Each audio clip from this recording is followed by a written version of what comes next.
Hi guys, welcome to the podcast. I think which episode is it? Episode like 5 or 4 or something I have no idea. of What in 6. that? What time it is? What No, time but it is? Oh no, no! she was No, asking what episode it is. Oh what? I think uh, okay. Let's say it's episode 6. Episode 4. I don't know. So maybe you guys can tell us a bit more about yourself. Who are you?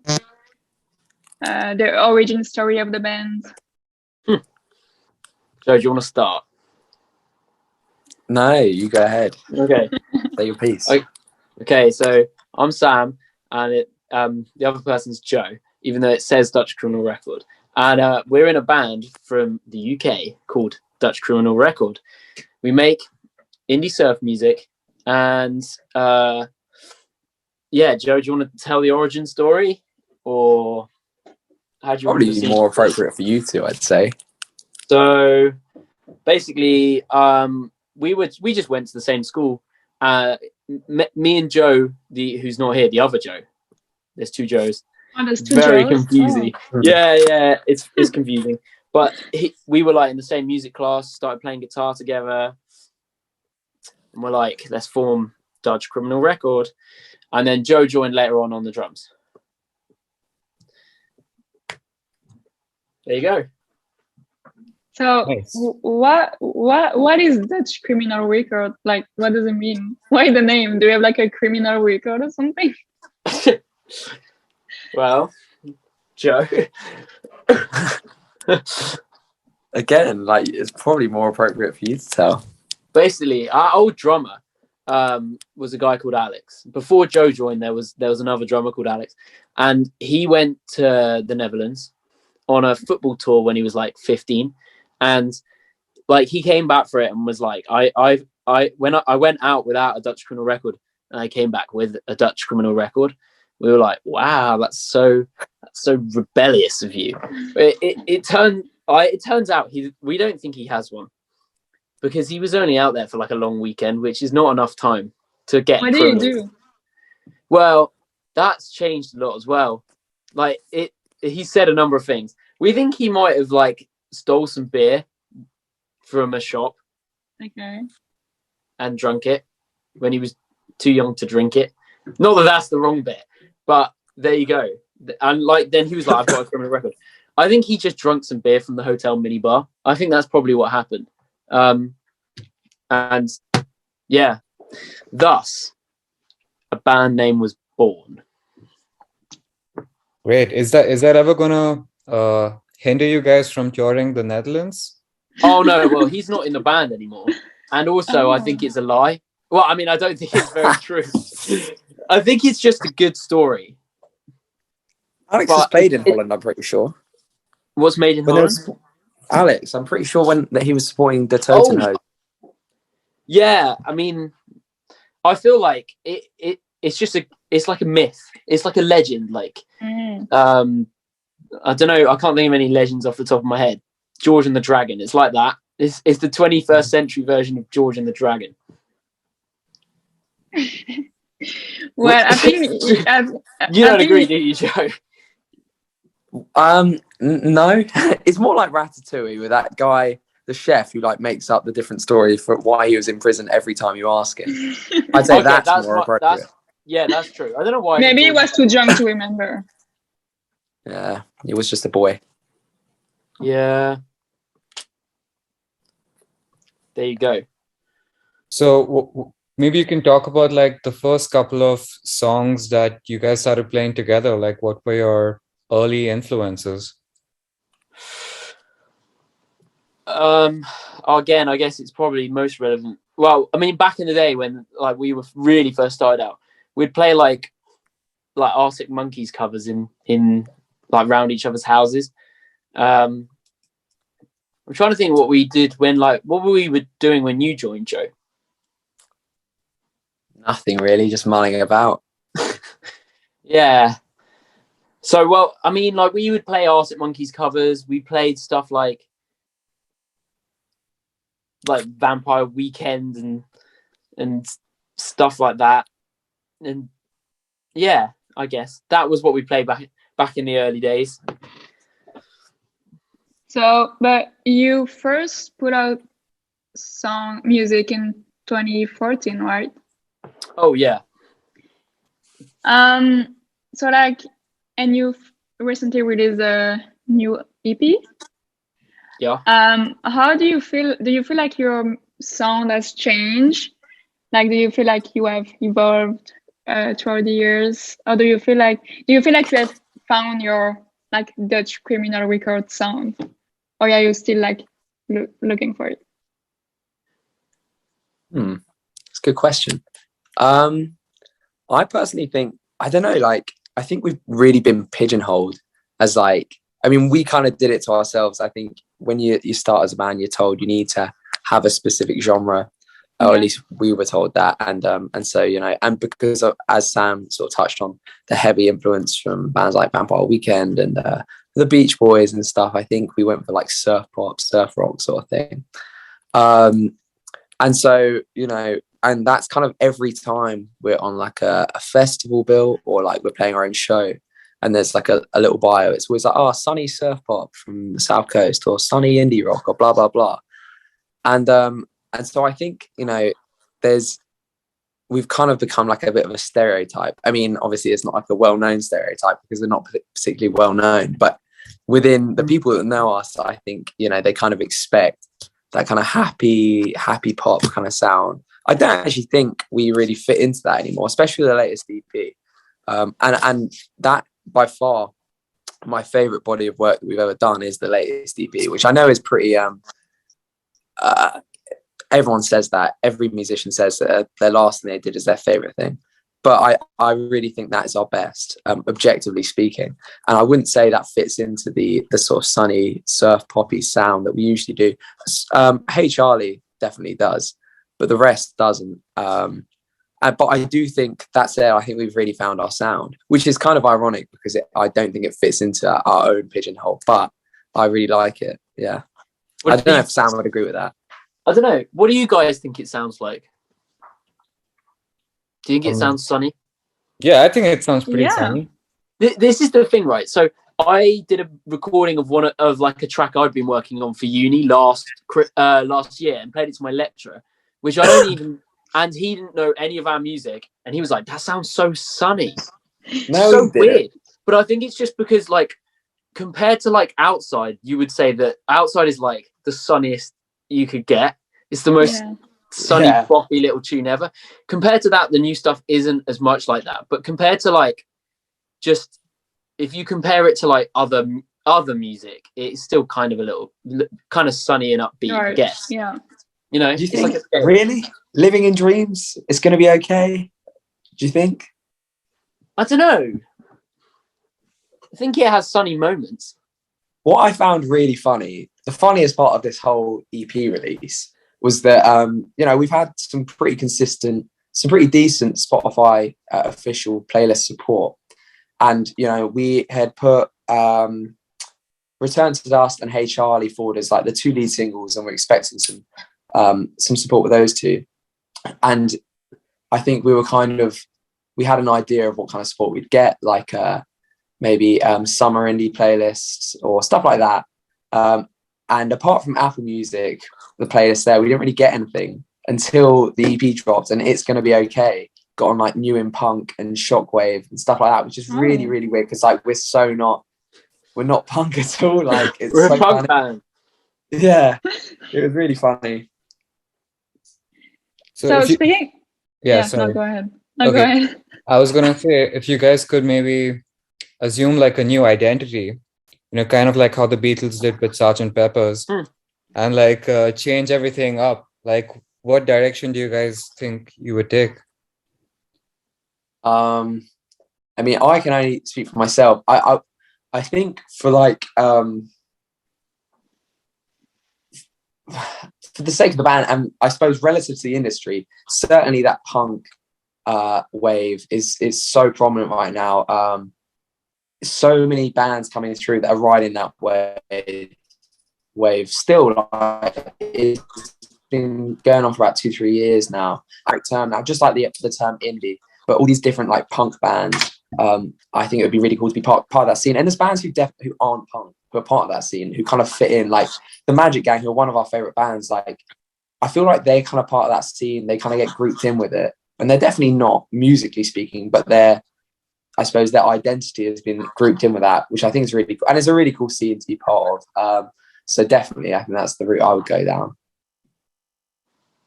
I think when I was younger, I always wanted to have like a lo-fi project. So maybe that, or like just go and like turn DCR into a jazz band. Have you guys heard Beach Fossils jazz? That they released like jazz versions of their tracks, like quite recent. You know the band Beach Fossils?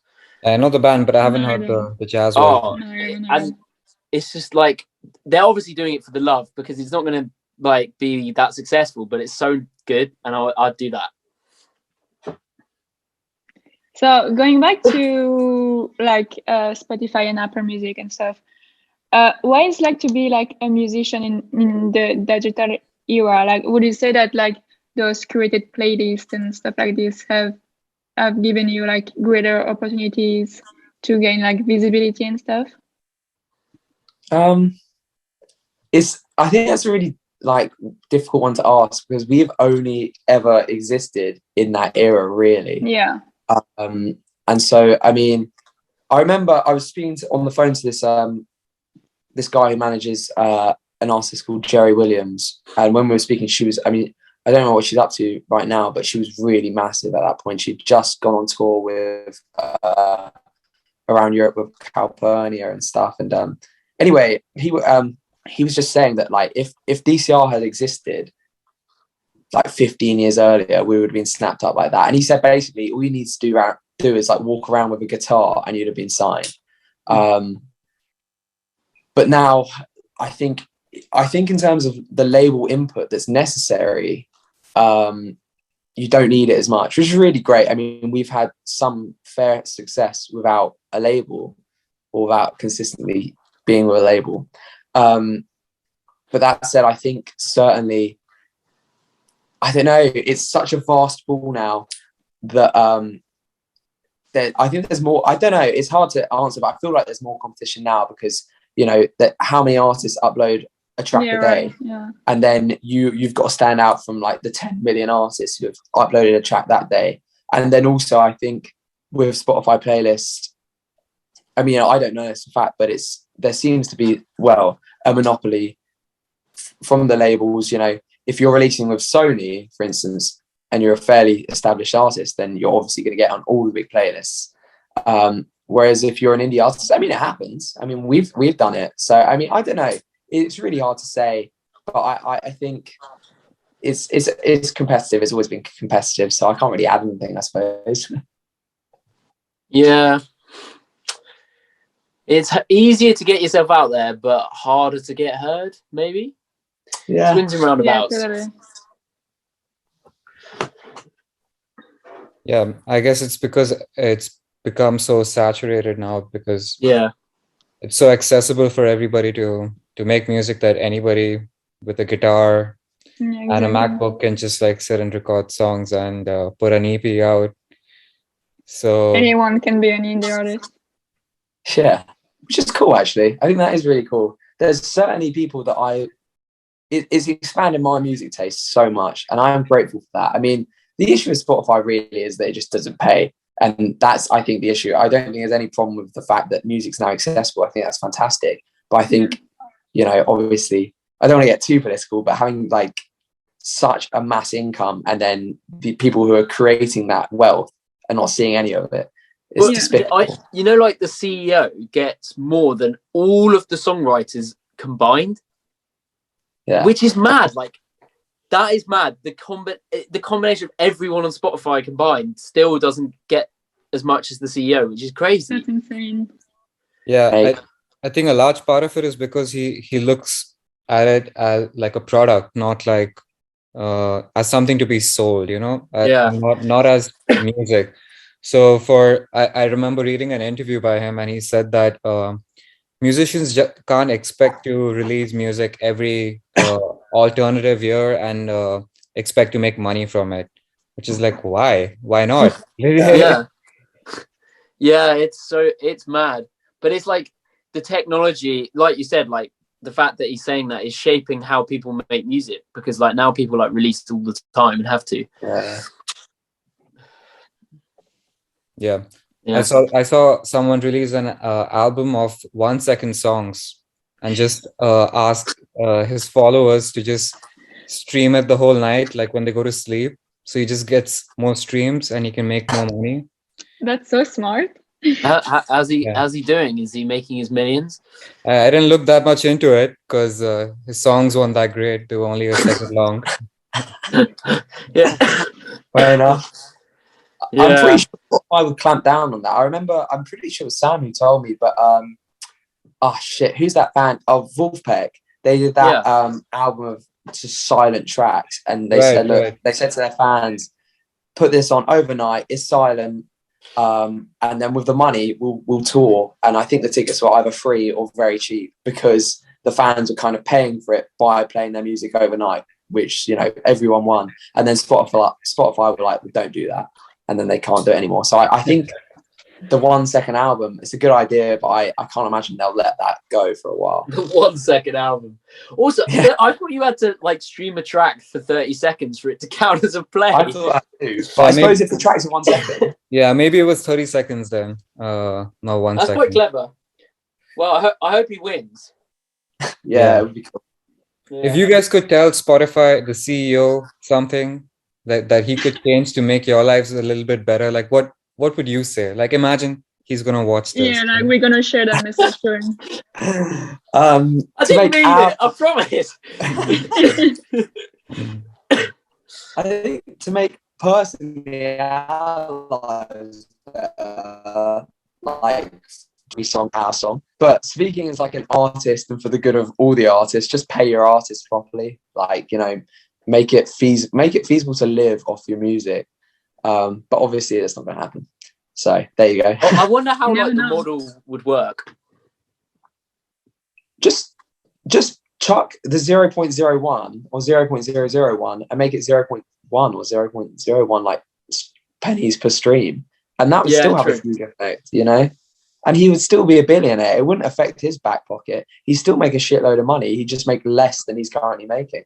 Yeah, what a crime. Yeah. Oh, speaking about something more fun, I guess. You're pretty big on TikTok.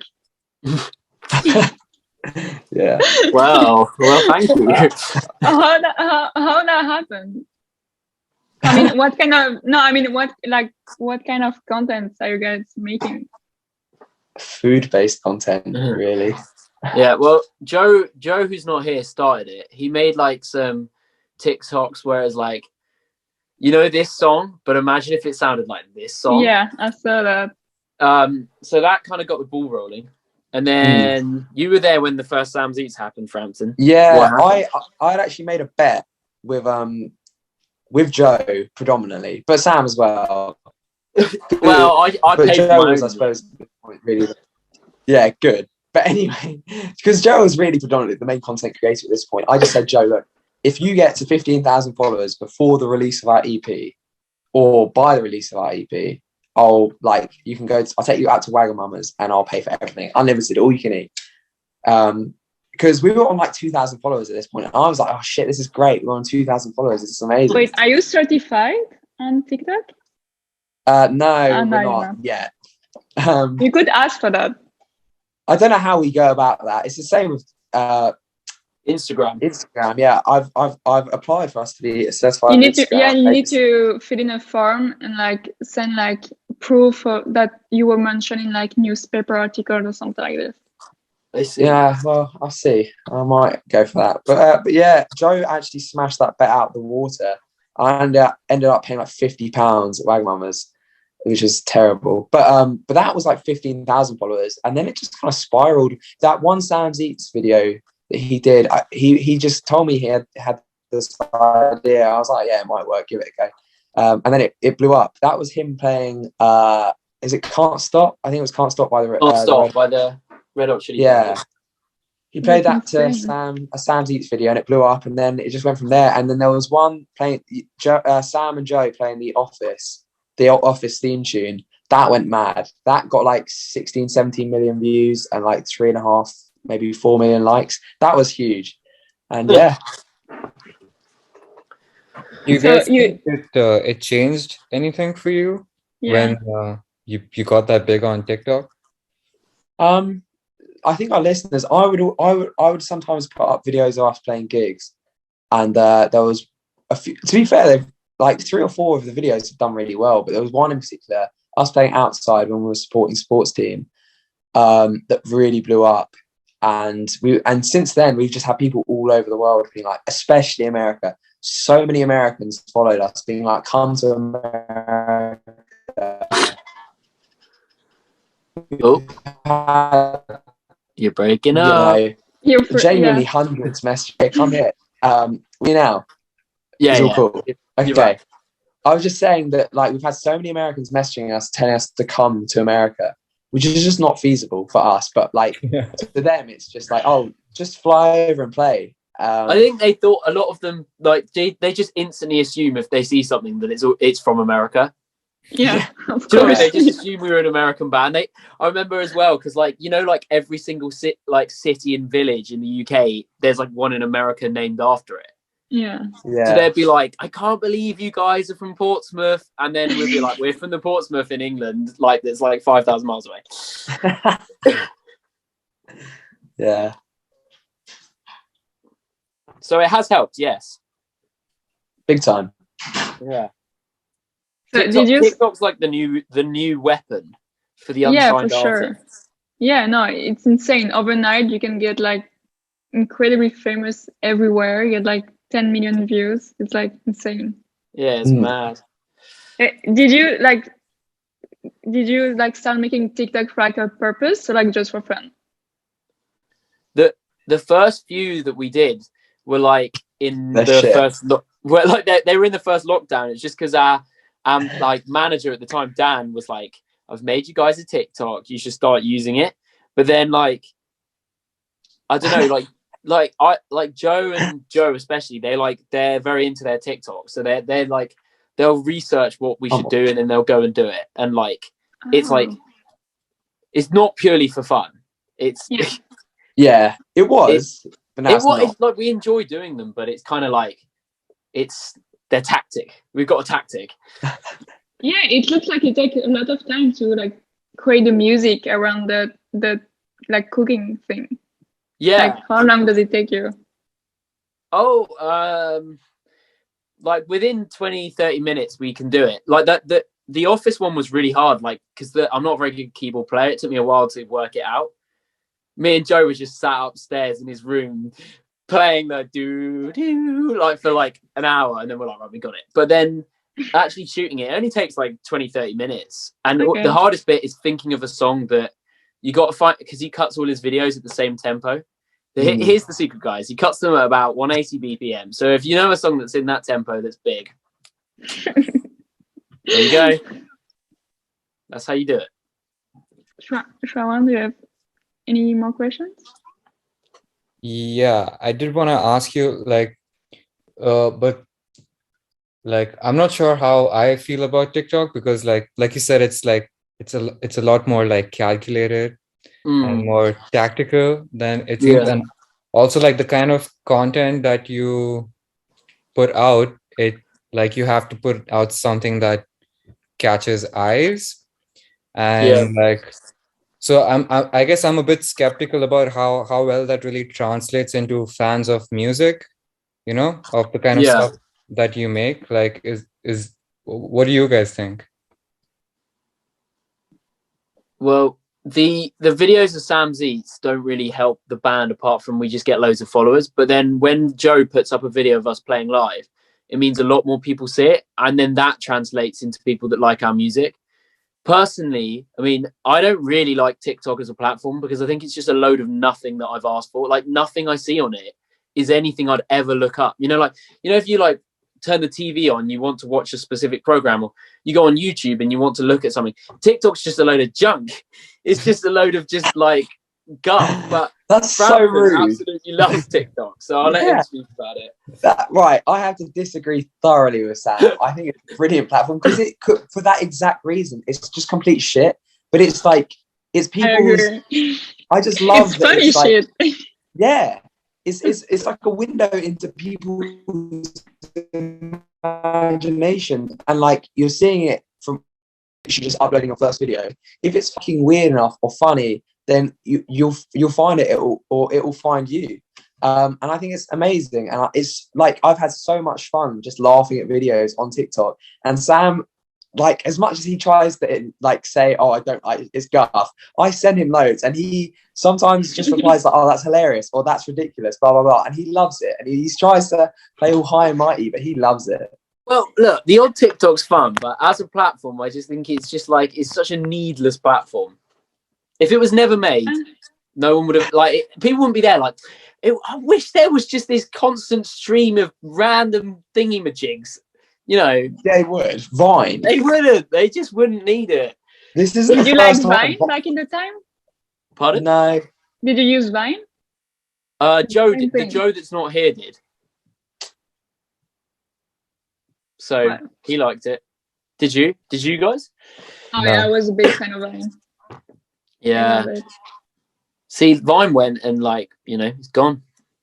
Yeah, but TikTok took its place. So clearly there is a gap in the market. I just think there's correlation and not, but I find spending lots of time in TikTok is just I know people that will just spend all their time on TikTok. Me? Yeah, say my name. Yeah, Julia. I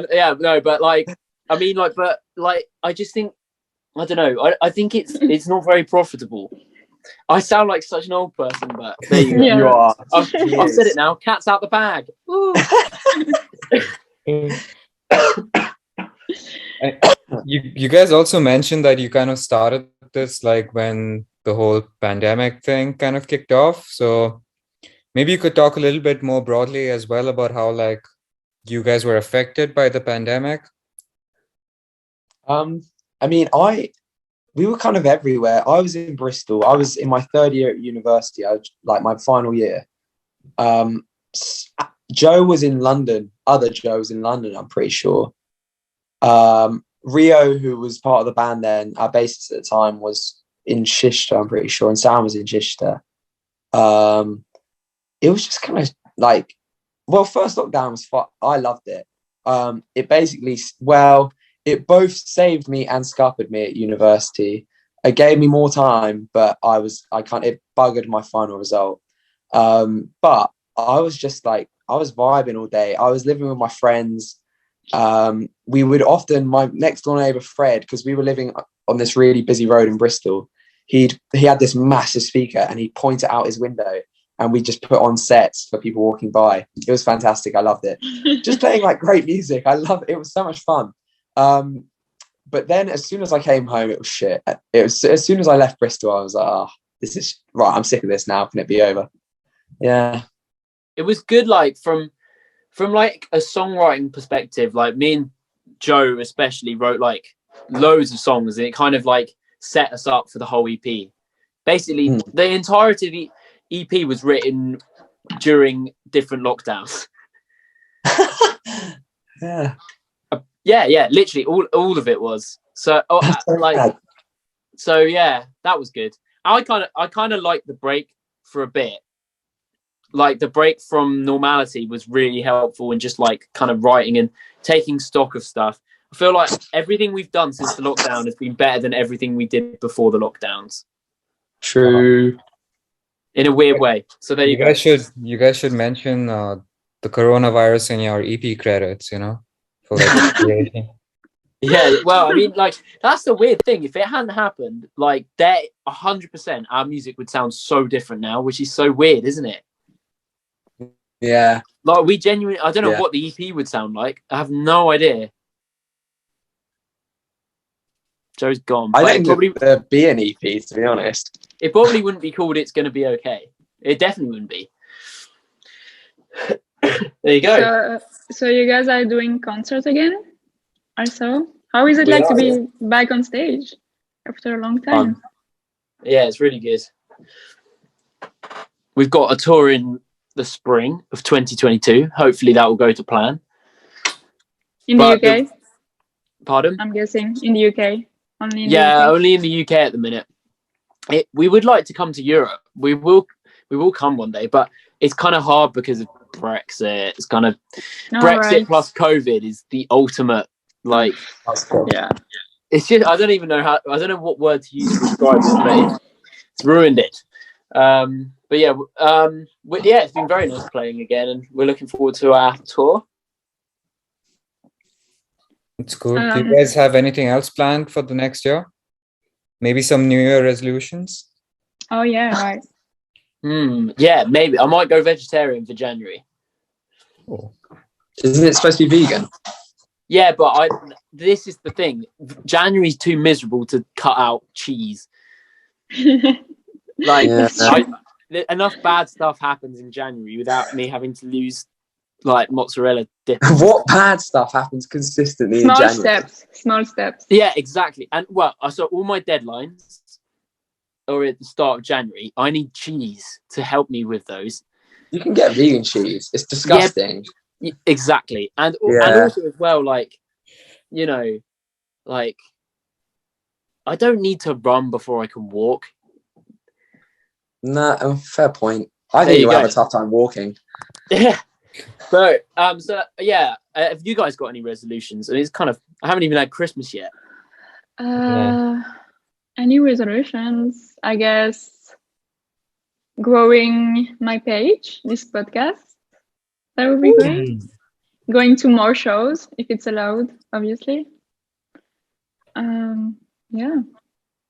Passing my master. That would be great as well. Yeah. Try one. Where are you guys based? Are you in Amsterdam? We study in Rotterdam, but I'm from Brussels. You're Belgian. Yeah. Oh, fair enough. Well, I mean, we are really hoping to actually tour Europe next year. That is a real thing we're really considering doing. It would probably go, I would have thought, probably Paris, Amsterdam, Berlin, and Warsaw. I would have thought maybe another German city, but those are definitely the four that we do. So if you know any good venues in Amsterdam, we know. I mean, I know a bit in Amsterdam. There's a good venue in Brussels. There's a really good venue in Brussels. But I don't know how much of a fan base we have in Brussels, unfortunately. Do you know anyone? Yeah. Do you know anyone else apart from you, Julian? Yeah. I can bring my friends. Okay. Well, if you've got 150 friends, then let's do this thing. Yeah, go on. I'll try. Yeah. No, it'll be fun. We could do something. Yeah. No, but I know a couple of. I mean, I've sent you guys a couple of venues in Amsterdam. Please do. We're all ears. I've already sent you. Have you? Oh yeah. Must be sent Sam because I don't. No. By the way, you like the message. Joe is the one that messages you with his stupid. Yeah. What is this? I never understand what you guys do me. Joe's just got a very odd sense of humor. He'll make up words. What about Sklug Day? What is Sklug Day? That is something that Joe will have made up as he types it to you. I promise you.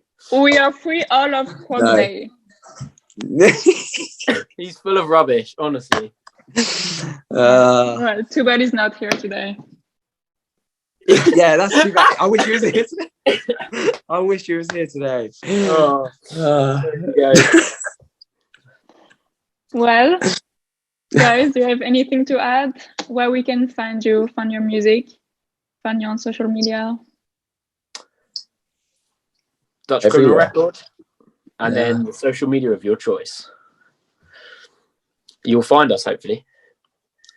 Hopefully. I think you will. It's quite easy to find because not many things are called Dutch Criminal Record anymore. Yeah, right. That's true. Anymore. Ever. Anymore was the wrong word. Yeah. Well, thank you so much for your time. Have a wonderful Christmas, New Year's. Good luck with your finals, if you have any finals coming up. Like term paper or whatever.